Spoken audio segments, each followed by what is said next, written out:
welcome to the Questionnaires podcast, where each week we source the best questions from Yahoo Answers and attempt to provide the best advice from. If identical twins have kids with another set of identical twins, will their kids look the same? 2. If you sit on your own voodoo doll, can you ever get up again? We're here to prove that every question deserves an answer. Joined with me this week, as always, is Marcus. Hello, Tom. And Damien. That voodoo doll question is the thing that keeps me up every night. Just the fear of that happening just paralyzes me. It's like the universe. It's very like, I think Chris Nolan should be making a movie about the voodoo doll, and it should be like that should happen, and it should star Matthew McConaughey. Hey, of course. And the soundtrack is by the Rogue Traders, and it's just the voodoo child over and over again. Nat Bass is going to be very happy to hear that. Of course.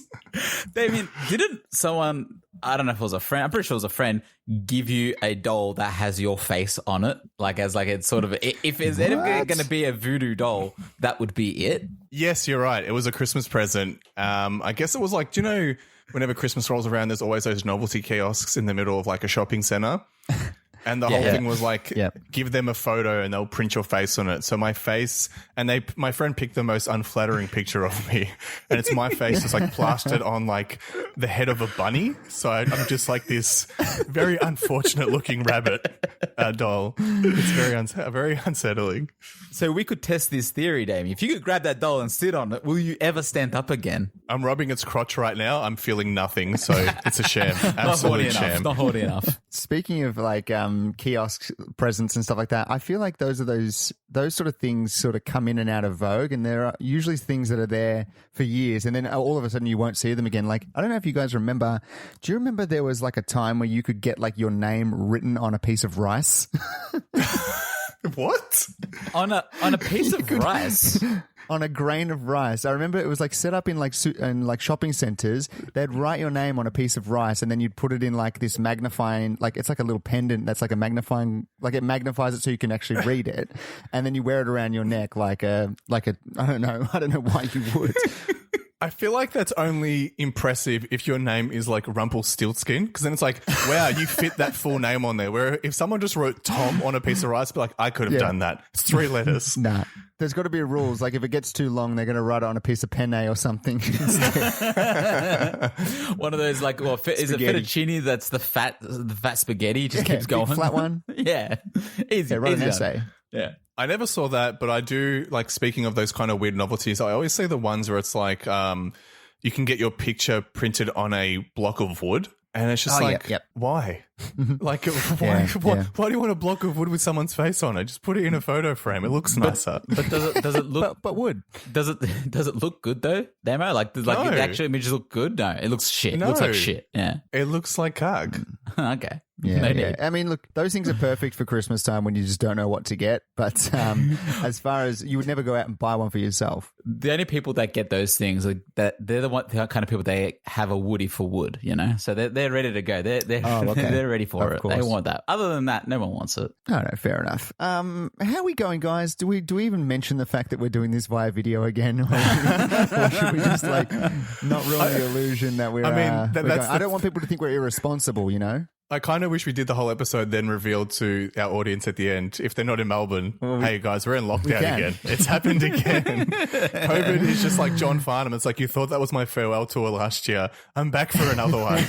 I'm back again. Right. But this time he's playing to an empty Rod Laver arena. Guess what, guys? I'm playing in every single city in Victoria to nobody. Nobody special. Yeah.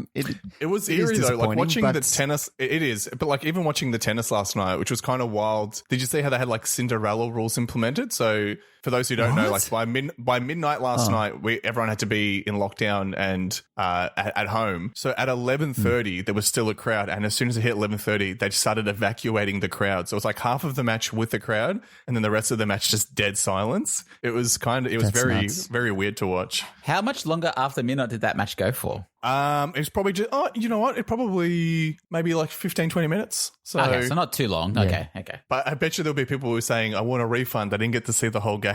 I got kicked out. Yeah. Hey, I remember seeing there was some deal that you get a ticket for $30. So, $30 for the rest of the night game. So Right. It's a decent sort of thing. Look, it's 5 days. Well, I feel like we can do that standing on our heads now. We've done a lot longer than that in Melbourne. Fingers crossed it's not longer. But, how you guys feeling? What have you been up to? I'm pumped for these 5 days. Not because, I like being locked down or anything like that. But I had a few plans on the weekend and I was feeling a little exhausted from the summer of every weekend doing something. So as soon as they said, hey, you're locking down, I'm like, I have so many things that I just want to do in my house that I haven't had a chance yet to do, which is just pretty much play video games, do housework and relax a bit. But it was just, I was just like, oh, you know what? Not too bad. It's only 5 days. Lockdown is the new, I'm not feeling well, but you can't be called bullshit on because it's like, oh, well, it's true. He is locked down. So if you don't feel like doing something and there happens to be a lockdown at the same time, it's quite convenient. But otherwise, if you wanted to do shit, it's probably not the best. Yeah, true. Yeah. I feel sorry for anybody that had a wedding this weekend or these 5 days. Big time. That would have been uber rough. I don't know how you would actually deal with that. Like you said, Tom, I think this is just the way of the world now. I guess we don't really need to delve into it too much because probably for the rest of the year we're going to be in and out of lockdown potentially. Yeah. So as long as the show goes on and we give out some fantastic advice, does it really matter? That's exactly right. We've got everything in place to keep doing it, and that's what we're going to do. We're going to keep going. So why not start right now? Let's not wait any longer. We're going to do what we do each and every week, which is answer questions from the website Yahoo Answers. We each try to find a question and provide advice to those people to help them on their dilemma, help them through their life. That's how the show works. The other thing we do is we choose a theme for each week to name the question askers, and it's Marcus's theme this week. It is my theme. And considering it is Victoria's third lockdown, not as he's bringing severe, it up again. We just said we'd move on. No, I'm joking. Not as severe as the other two, but still, it is a lockdown.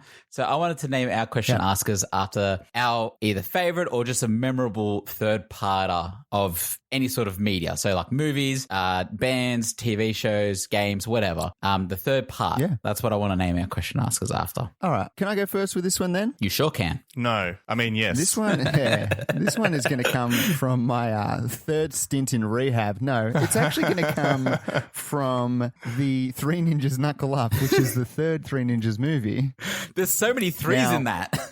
That's true. It's true. It's almost like that was the one that everyone should that should have been the biggest one because they're like, Three Ninjas, it's the third movie, 3-3. It's very lucky. But the reason why I think it's a great one is because the first Three Ninjas movie had the cast of, the boys. The second one, they flipped it. They changed, I think 2 of the 3 ninjas were different. The third one, all the original cast members came back for it. So I think it's the epitome of the franchise had sort of established itself. Then they got the good kids back in.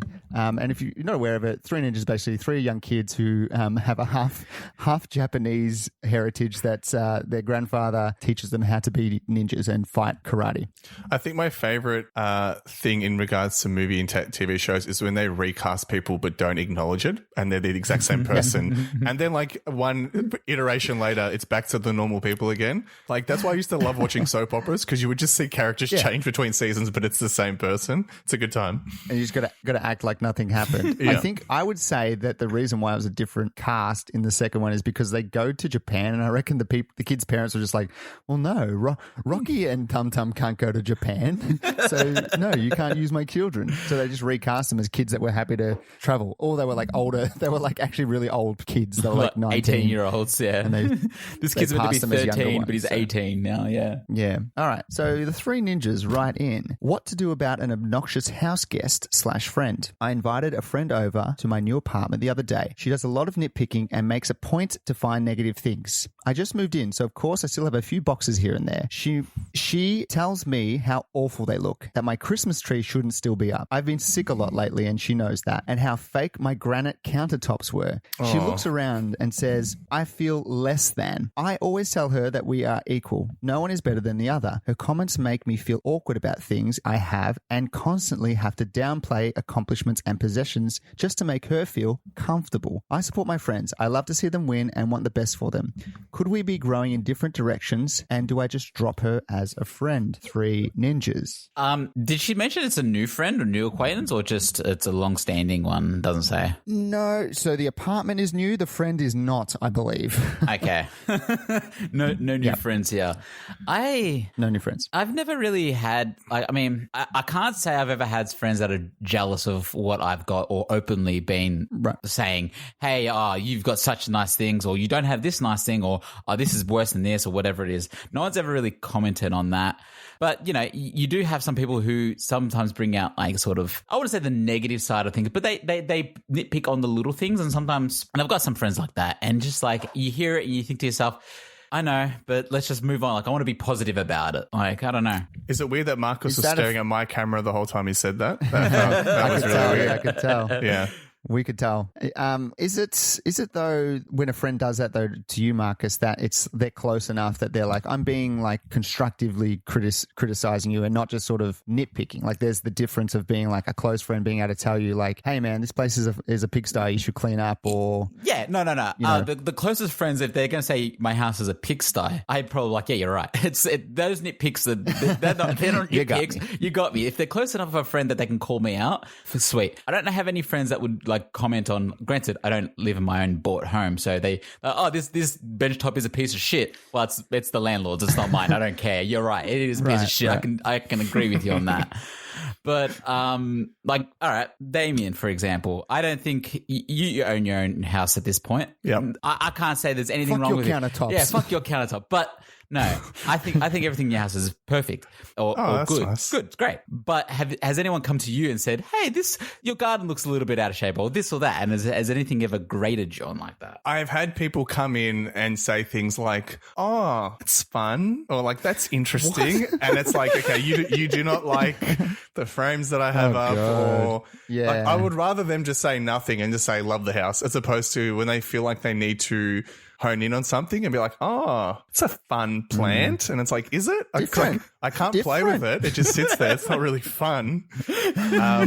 But in this person's scenario, right, their friend is walking into their place and feeling inadequate, right? That's the whole thing, which is probably not a good thing if they're like walking through their house and being like, knocking on a desk and being like, oh, is that real? Is that real pine? And, like, if they're kind of like, if they're like equating their own self-worth to material goods in that person's house, I can't imagine how they feel when that friend gets like a promotion or something like that, like something that's directly related to them. They're probably just constantly comparing themselves to that person, which doesn't seem like a healthy basis for a friendship at all. I think also Three Ninjas makes a point at the end saying that like, I want the best for my friends. I'm always happy for them. So it'd be very frustrating if you feel that way towards everyone. You want nothing but the best and success and greatness for them, and then finding and feeling like your friends don't feel that way about you, or they just feel like it's a competition in some way. Totally. It would be it's very jarring. Like if you're the constant person who's positive for everybody, like you're like, hey, you got a promotion, great work. If someone brings you down, it's just like, oh, like it's like, well, it's not about you. Like I got the promotion, be happy for me. It's not about you. And I feel like it's hard to say that to somebody. It's hard to say to the negative Nancy, hey, you're being negative Nancy right now.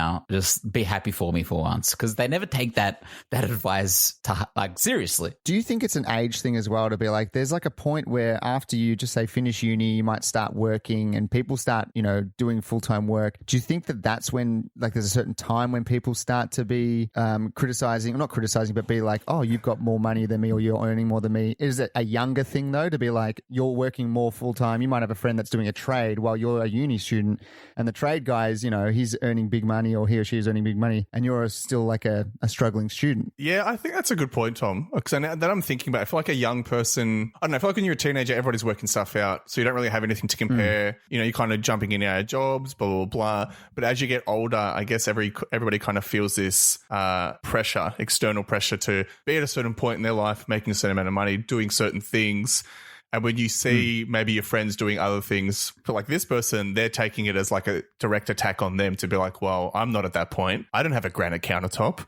I don't have a promotion. Right. So like I feel like that stuff, probably the older you get, probably the more pressure you feel for that sort of stuff. So in that sense, I can kind of identify, like even like career-wise, sometimes you can think, well, I'm at this age, I kind of want to be at this point in my career, that type of thing, right? But this person seems, I don't know, they seem to have different mentalities. The Three Ninjas is like, I'm happy to see my friends win. Whereas this person is like imagine if Marcus said to me, oh, guess what? I got a promotion. I got a raise. And instead of me being like, congrats, I'm like, so does that mean you make more money than me now? Like, is it, if that's like, if that's their default, exactly. Like, it's probably not, it's not going to work. It's not going to work. No, definitely not. Okay, well, look, what do we want to wrap up for Three Ninjas then? I mean, it's tough. If you like the person outside of that, and it could be a long-standing friendship,